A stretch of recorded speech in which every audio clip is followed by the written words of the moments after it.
প্রতিবন্ধী ভাতা পুনরায় চালুর দাবিতে জেলা প্রশাসনের কাছে স্মারকলিপি প্রদান করা হলো।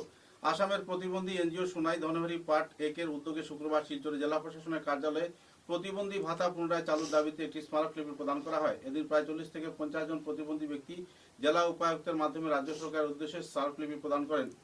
পাশাপাশি স্মারকলিপিতে অনুলিপি কাছাড়ের মন্ত্রী কৌশিক রায় এবং শিলচরের লোকসভা সাংসদ পরিমল শুক্লবৈদ্যর কাছে পাঠানো হয়। স্মারকলিপি প্রদান শেষে সাংবাদিকদের মুখোমুখি হয়ে সংগঠনের সম্পাদক খালেদ হোসেন বড়ভূয়া জানান, কেন্দ্রীয় সরকার অধীনে 2016 সালে প্রতিবন্ধীদের জন্য এককালীন 20,000 টাকার আর্থিক সহায়তা এবং প্রতি মাসে 500 টাকা করে ভাতা প্রদান করা হতো। কিন্তু দীর্ঘদিন ধরে এই সুবিধা বন্ধ থাকায় জেলার অসংখ্য প্রতিবন্ধী ব্যক্তি চরম আর্থিক সংকটে পড়েছেন।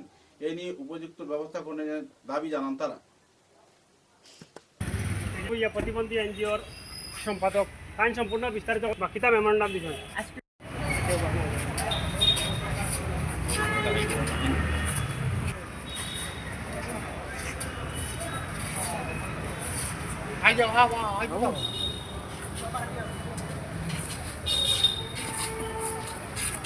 Hello. What is your video? Ayo, gitu. Oh, iya.